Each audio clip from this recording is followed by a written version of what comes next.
Welcome to the first of our email marketing mini-series where we're going to help you maximize the opportunity from this relatively unloved and occasionally unglamorous marketing channel.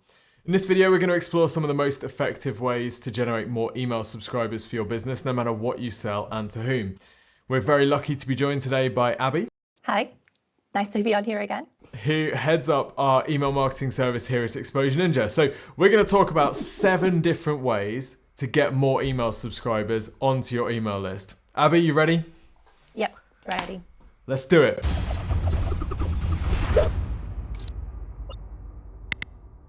So the first way that we're going to talk about is not really a way, is it? It's sign up for our newsletter. This is the kind of default approach that people take to email subs, but actually at Exposure Ninja, we spend most of our time telling people to drop the whole sign up for your newsletter thing.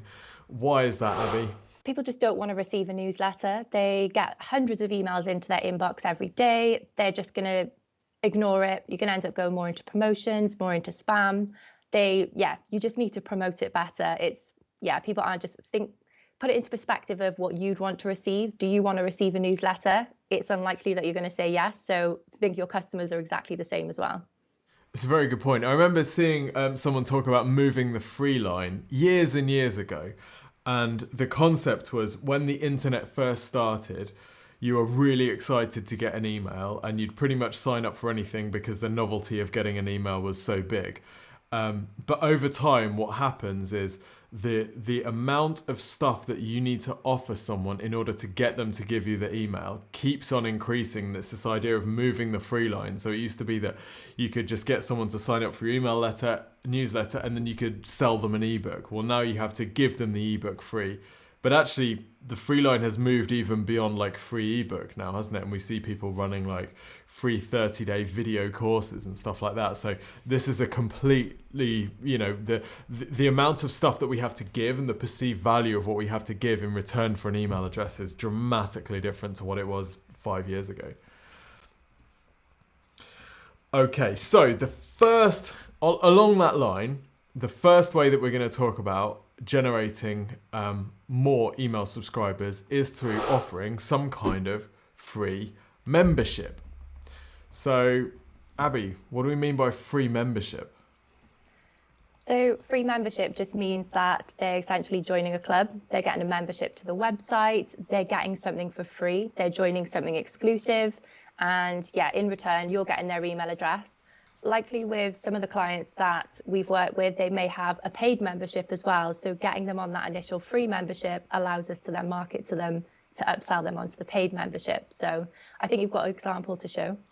Yeah, we've got coachingforleaders.com. No affiliation to us at all, but we found it as a good example of how lead capture can be positioned. So the headline here is Discover Leadership Wisdom Through Insightful Conversations. He's basically selling training for leaders.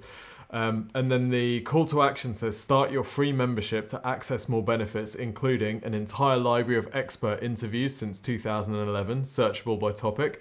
Dave's weekly leadership guide delivered every Wednesday, which basically that's the newsletter, isn't it? He's just repositioned it.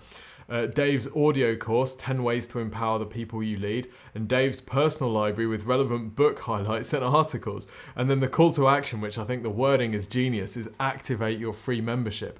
And obviously this is just email capture, but it's really not, is it? It's like membership to his club with all of these benefits. So I don't know about you, but I think that's just genius. It's obviously a huge amount of work to put something like this together, but the conversion rate is going to be really high compared to, hey, sign up for our tips guide. Yeah, I think it's like that one particular, he's giving, for anyone who's going to actually sign up to that, it feels like they're getting a lot from it. So it's like worth giving their email address over. And I think that's the main thing, is like asking yourself, like, would you be prepared to give your email address over for this? And I think this is like a really great example of that. Yeah, that's a great question to ask. Love it. Okay, so that's step number 1. You can test out a membership. Obviously, it's not relevant for every single business and it involves quite a lot of work. So what's one way of kind of taking maybe a smaller step towards that type of thing, but still giving people some perceived value in order to get their email address? So the next one is downloadables. So a really good example of this is things like white papers, guides, brochures, checklists. So this is just useful content that you maybe already have some on your website. You may just be giving it away without any sign up, but it's just adding that email sign up on there so that they have to provide that to get access to that content. So we've actually got a really good example, digitalmarketer.com. And within there, they actually provide a guide on the ultimate email subject line, giving away some of our tips. And to get access to that, you just have to provide your email address. So it's a free guide. It's going to be really useful to implement in your email marketing. But what they've then got is your email address. So then they can market to you for the other services that they might have, which might be paid services, and turning them into a customer. Yeah, it's such a strong strategy. Digital marketers have used this for years, haven't they? And it's also a way of, a lot of the time with blog posts and content posts on our site, we're targeting really informational, researchy type traffic.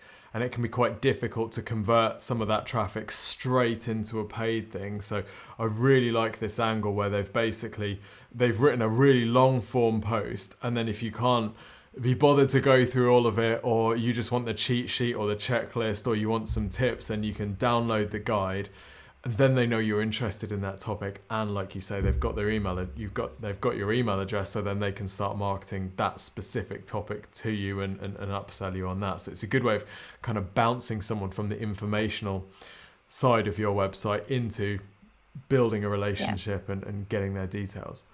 This one's really good as well for linking into like social media. So if you're B2B, things like LinkedIn, or if you're B2C, things like Facebook and Twitter, because you can actually link directly to this page. So it's a way of actually reaching outside of your website to get more subscribers as well. So you can promote this and drive more traffic to the website and hopefully get more subscribers that way as well. So I find that things like this work really well linked in with social too. I guess the thing, like you said before, make sure it's something that people actually want. So one of the mistakes about implementing this would be to put together some form of really dry, boring white paper, which is just, here's how we've done this. And it's really boring. There's no perceived value to the business at all, or the person who's signing up at all. So it's unlikely to get the same sort of interaction. The key here is to really make sure it's something that actually has perceived value and moves your audience towards their goals, rather than just being something entirely promotional, which is just designed to benefit you. Yeah, and exactly. A lot of the time now, when you look at things like if you're using an app to look at your emails, like if you look at the Apple Mail app or the Gmail app, they just have a button at the top which says unsubscribe. So it's actually easier for people to unsubscribe than it is for them to subscribe in the first place. So just bear that in mind, that you need to keep it interested and keep them excited, because they can very easily unsubscribe from the list as well, which we don't want that either. That's a really good point. That button I think it should be in everyone's mind when they're designing their email strategy. Just imagine Gmail offering your subscribers a way to opt out without even opening your emails. Oh, savage. Yeah, we don't want that. All right, let's talk about courses. We mentioned it kind of briefly in the intro, and how some people are using kind of courses to get people to sign up. So I was talking to a PT over email this week who'd emailed us after watching the email marketing webinar that we did last week, and he was saying, I've got this decent following on social. I really don't know how to monetize this following on social. So we're just taking a look at some of the PT world and how fitness trainers and stuff are kind of monetizing their social followings. And it's really common in that space for these trainers to run like a 7-day or a 30-day transformation where they have, they get all of their followers or all of their website visitors or whatever to sign up for this thing where they go through together in real time. And you get this community thing building, like, oh, it's day one, we're ready to start the transformation. So here's what you're going to follow. Here's the workout that you're going to do. I guess a little bit like the Joe Wicks thing, but for, more intense, and you're communicating more through email. That seems like a really good way to get people more heavily involved in a more serious way, particularly if you've got a social following and they're used to just kind of watching you. Now they can actually get involved and you're going through something together, I guess. Yeah, absolutely. And I think things like this, especially when you've got that PT knowledge, there's so much free content out there from people who've just like been to the gym a few times. There's so many influencers they sort of portray themselves as people who can provide you with good advice when it comes to like workouts, but being a qualified PT, you actually have those qualifications. So promoting like small sort of snippets. If you've got a 30-day program, just giving a chunk of that, just 7 days, and just collecting email addresses for that the likelihood is that you're going to get people converting to go onto the paid course as well. So it's a really good way to like get email addresses and then keep engaging with your contacts as well. Because I think, again, social media is another one where people just keep following more and more people. So you want to stand out. And by having their email address, you can stand out more and reach out to them in another channel. And that's a great shout. You mentioned like the PT world in particular, completely oversaturated. Everyone's got, here's my glute workout on their Instagrams. Like literally everyone in the entire world has posted some kind of stuff if they've ever been near a gym. So how do you stand out against that? And I think it's about understanding that your audience, or the audience that's following all these people, is going to feel completely overwhelmed by all of this. So we talk about moving the free line. Like the basic version is information. Information is almost always completely free.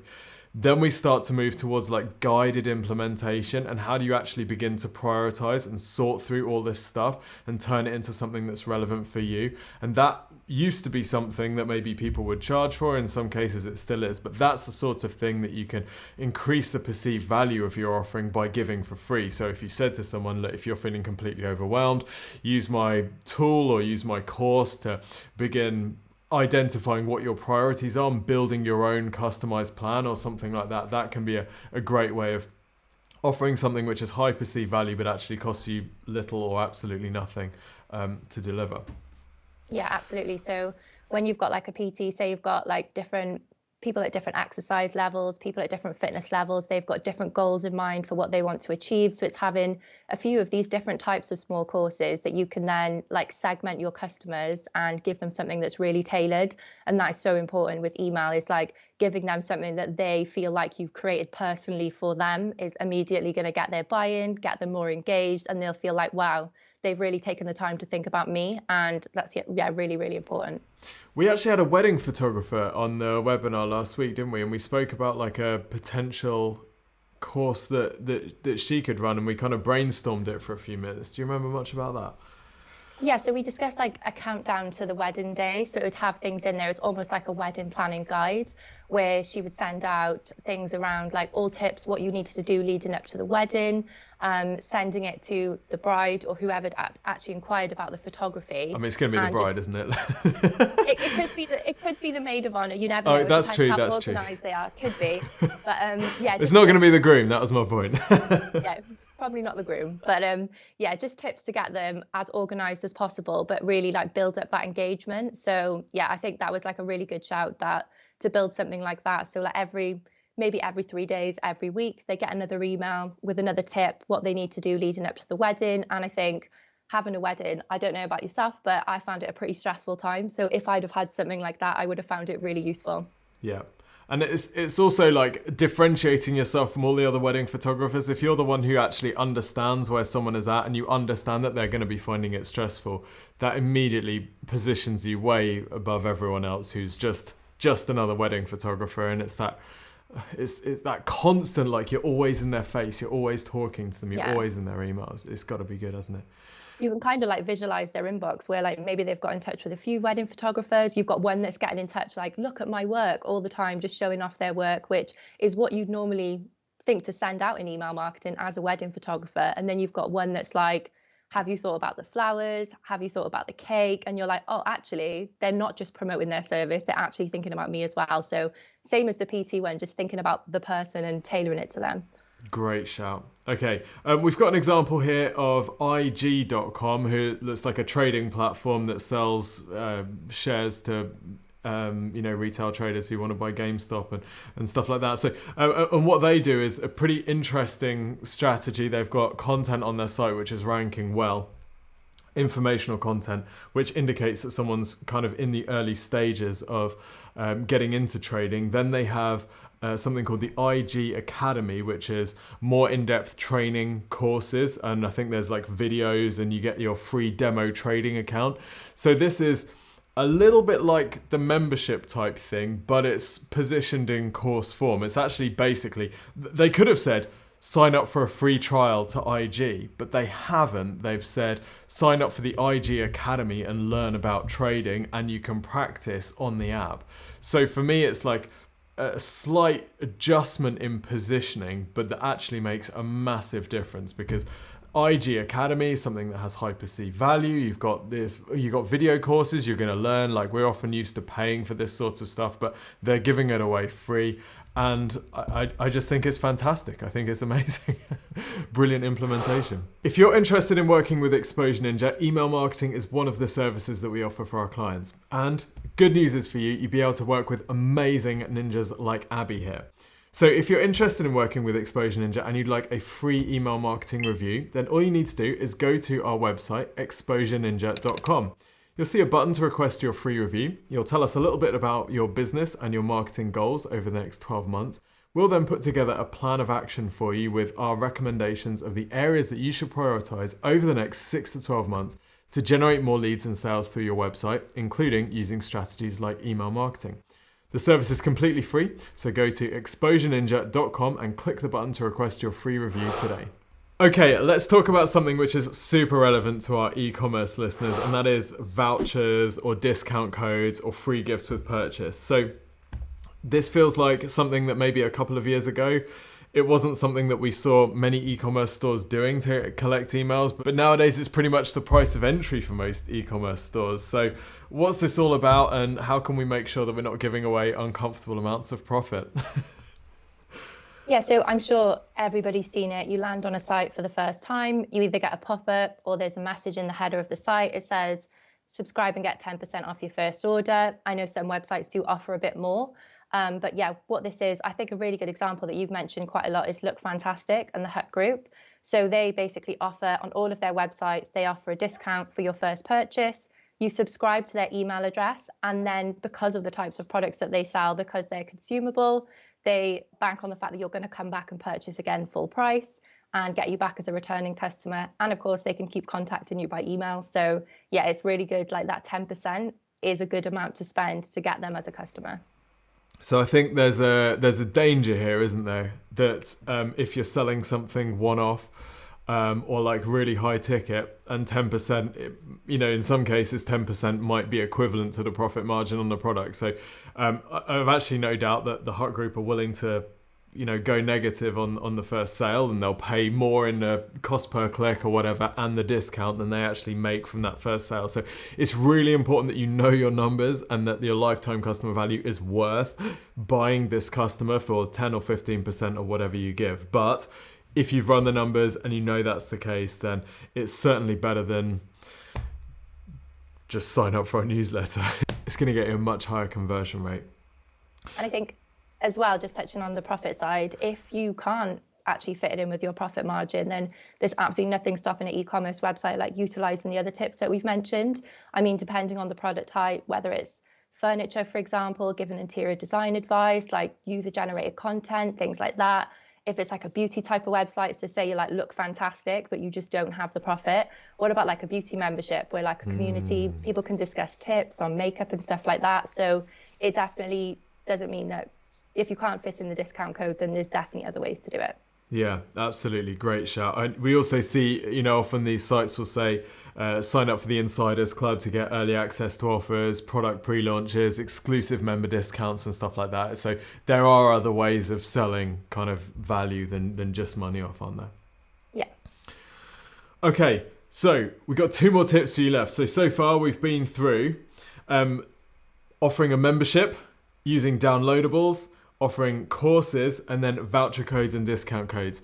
This next one, particularly relevant to businesses that have an in-person sales process, and that is using your consultation. So whatever the first step in your sales process is, be it a free consultation, get a quote, something like that, using this as the bait for your email capture. So I guess this is Exposure Ninja, right? If you've ever requested the free website and marketing review, did we mention that, Abby? I think we might have done. If you've ever requested the free website and marketing review from us, then you know that we'll offer you a chance to stay on our marketing tip list, where we send out our best marketing tips through email. So we use this call to action on our website, both to generate clients, but also to get people onto our email list. So a little bit of a higher commitment thing because you actually have to do some manual work for people. But on the plus side, those people are typically very engaged because you've actually had some kind of manual interaction with them. Just to add on that, when you mentioned earlier around the courses and the PT, like this one would work really well for that client as well, the PT client, where instead of offering a free course, they could offer them a free consultation and give them some like really easy to take on tips and sort of sell themselves through that as well. So there's different ways, and it's not exclusive to each tip. You could do both, but yeah, consultations would work really well for a lot of different businesses.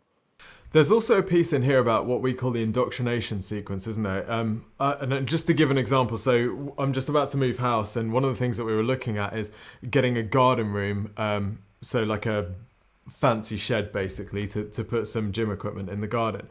And the call to action on the garden room website was request a free virtual design consultation, which is great. But that consultation is happening in 2 weeks' time. They've got my email address, and it's going to be 2 weeks until that meeting. So what's happening between now and then? Well, in their case, absolutely nothing. They're just hoping that I'm still as warm on that consultation day as I was when I signed up. But in reality, I'm probably going to talk to other businesses. I might even reconsider the whole idea because I'm pretty spontaneous.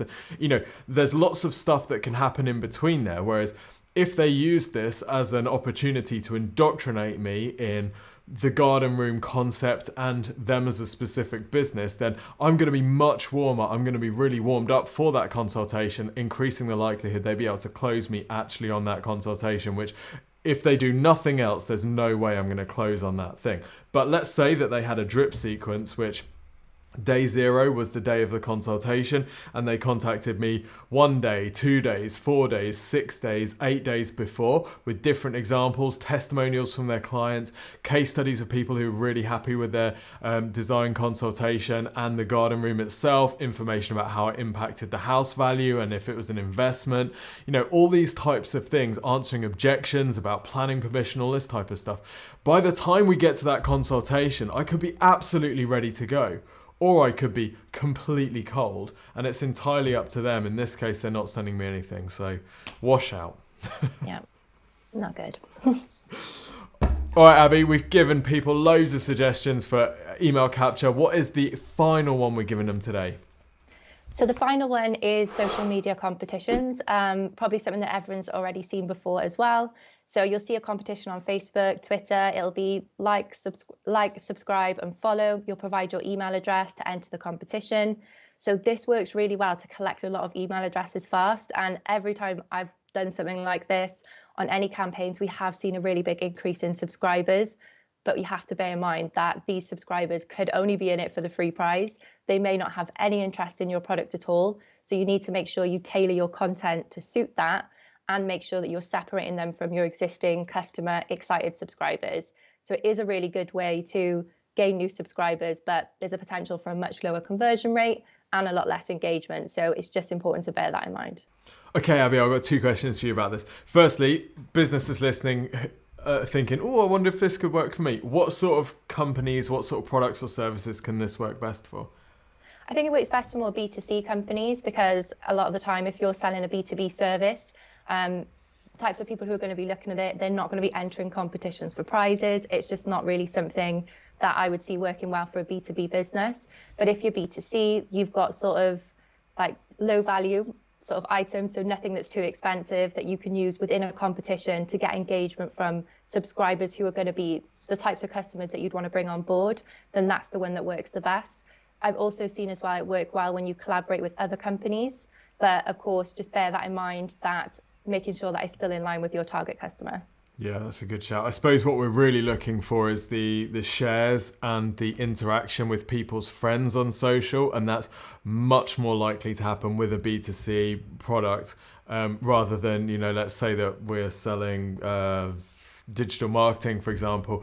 The chance of someone sharing it with all of their friends and having 20 of their friends enter is almost zero, because the number of potential customers for a digital marketing service will be way lower than someone who's, you know, iPhone cases, right? So it's how shareable is this thing, because that's the thing that really can grow visibility and awareness kind of exponentially.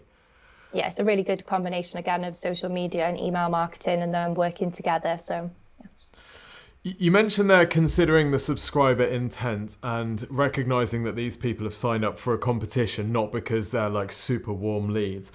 What sort of, how would you approach that subscriber base, knowing that they may or may not be even that familiar with the business that they've subscribed to? What would be some of the considerations that you'd have with the first few emails that you'd send them? We'd really want to introduce them to the brand, show them the types of products that you sell, types of price range. I think one that you may see quite often is maybe if you sell a luxury product, that you might get people who are entering the competition to get the luxury product because they wouldn't actually buy it. So it's just about getting people's engagement on the emails first of all, telling them about the brand, telling them about your products, showing just useful content that you wouldn't normally do that with like an existing customer or someone who's purchased from you because they already know about the brand. So it's just about keeping them engaged. But with these ones, it's a lot more education around the brand to see whether they're actually interested and then segmenting them again to make sure that you're not just keeping subscribers on there who have no interest in buying your products at all. Great shout. I love that idea of segmenting and particularly kind of using the awareness that this might not even be a suitable target audience for you. I suppose there's you can kind of use that group if you know that they'll enter competitions for luxury products. In that example, you could run future competitions and get them to like and share that, even if they're not your target customer, knowing that they're going to be your kind of ambassadors and their sharers. So you'd still get some benefit from them, even if they're not going to purchase, I suppose. But yeah, like you say, you don't want to be sending them your typical offers because if they're not engaged at all, if they're not your target customer, it's just going to lower your deliverability, lower your open rates and increase unsubscribes. Yeah, exactly. So, all right, we've talked about how many ways? 1, 2, 3, 4, 5, 6 different ways to increase email subscribers. We just wanted to run through briefly how some of these things are actually implemented on your website because there's different ways of doing it. And for those who are watching the video version of this on YouTube, you will have seen some of the examples that we're talking about. For those in the podcast, you haven't missed much because we've also explained them as well. But Abby, what are some of the ways that these things are typically implemented if people want to get email capture on their website? What are the main sort of ways of doing this? So the main ways that you can do it is sidebar CTAs. So you've always sort of got that space on the side where you could put a CTA form, put your CTA in there. So whatever it is, if it's a consultation, a course, a discount code, putting it in there. One which everyone will have likely seen, and so people may be a fan of, may not be, is pop-ups. So we see those very, very frequently on websites. It pops up. These can work really, really well, but it's important, again, to make sure the functionality is set up to not drive your customers crazy. So making sure it only appears a certain amount of times, it doesn't keep appearing if they've already signed up, just bearing things like that in mind. But that works really well. Header banners, so away from your products, but still on every page at the very top of the website. And ones which work really well for Exposure Ninja are in-body blog post ones. So that's where someone will be reading through a blog post. They'll get sort of halfway through and it'll have our free marketing review CTA in the middle of the blog post. So they can actually subscribe there, sign up for the marketing review and do it that way. Awesome. So to recap, we've looked at how to make sure whatever you're offering is enticing. Remember, the free line has moved. It's no longer enough to just say, hey, subscribe to our newsletter. People aren't going to be bothered with that. So we looked at how you can use memberships, downloadables, courses, vouchers and discount codes, consultations, and then we've even shared 4 different ways of implementing this. Abby, thanks so much for sharing your email knowledge. Happy to help. If you've enjoyed this episode, please consider subscribing using the button below and click the little bell icon to be notified when we release new videos. Normally we release a new video every week and we try and make them entertaining and informative. Sometimes we even manage to do both. Drop us a note in the comments as well. I'm really interested to know what's your favorite email list that you're on. Who sends the best emails so we can all go and check them out and deconstruct what they're doing. Until next week, see you soon.